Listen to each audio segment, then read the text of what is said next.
Donald Trump ने Ukraine की NATO ambitions को इतनी ब्लंटली रिजेक्ट क्यों किया और इसका दुनिया के लिए क्या मतलब है? चलो देखते हैं कि अभी क्या हुआ है। व्लादिमीर पुतिन के साथ हाई स्टेक्स अलास्का समिट के बाद ट्रंप ने एक बात एकदम क्लियर कर दी। यूक्रेन के लिए नाटो में शामिल होना ऑफ द टेबल है। उन्होंने पब्लिकली प्रेसिडेंट जेलेंस्की से कहा कि युद्ध खत्म करने का एक ही तरीका है कि रूस की कुछ कोर डिमांड्स मान ली जाए, स्पेसिफिकली क्रीमिया को छोड़ देना और नाटो में शामिल होने की सारी उम्मीदें छोड़ देना। ट्रंप ने शब्दों को नहीं तोड़ा। उन्होंने कहा, नाटो तुम भूल जाओ, यह सिर्फ एक प्राइवेट नेगोशिएशन नहीं था। ट्रंप ने सोशल मीडिया पर और टेलीवाइज्ड मीटिंग्स में अपनी पोजीशन अनाउंस की।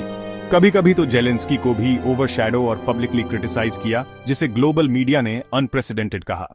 यूक्रेनियंस और यूरोपियन एलाइज के लिए यह एक शॉक था। सालों से नाटो मेंबरशिप यूक्रेन की रूसी अग्रेशन के खिलाफ अल्टीमेट इंश्योरेंस पॉलिसी रही है। इसके बिना यूक्रेन अकेला खड़ा है। और भी ड्रामेटिक बात यह है कि ट्रंप की स्ट्रैटेजी व शांति की रिस्पॉन्सिबिलिटी सीधे जेलेंस्की पर डाल रहे हैं। ट्रंप के अनुसार अगर यूक्रेन के प्रेसिडेंट इन टर्म्स को मान लेते हैं तो युद्ध लगभग तुरंत खत्म हो सकता है। लेकिन एक कैच है, उन टर्म्स का मतलब है क्रीमिया को रूसी मानना, हमेशा के लिए नाटो से बाहर रहना और शायद और टेरिटरी छोड़ना। जेलेंस्की ने इस विचार को साफ तौर पर रिजेक्ट कर दिया, यह कहते हुए कि यूक्रेनियंस अपनी जमीन ऑक्यूपायर को नहीं देंगे। वह इस बात पर जोर देते हैं कि यूक्रेन का फेट यूक्रेनियंस द्वारा तय किया जाना चाहिए, बाहर की शक्तियों द्वारा मजबूर नहीं किया जाना चाहिए। इस बीच यूरोपियन लीडर्स यूक्रेन के पीछे लामबंद हो रहे हैं। यूरोपियन कमीशन, काउंसिल और पार्लियामेंट के प्रमुखों ने जेलेंस्की की करेज की तारीफ की और यूक्रेन की सॉवरेंटी के लिए समर्थन दोहराया। उन्होंने चेतावनी दी कि रूसी मांगों को मान लेने से न केवल यूक्रेन बल्कि पूरा यूरोपियन सिक्योरिटी ऑर्डर अंडरमाइन हो जाएगा। तो इसका ग्लोबल पॉलिटिक्स के लिए क्या मतलब है? पहला, यह अमेरिकी फॉरेन पॉलिसी में एक बहुत बड़ा शिफ्ट दिखाता है। पिछले यूएस प्रेसिडेंट्स नाटो को यूरोप में स्थिरता के लिए एसेंशियल मानते थे।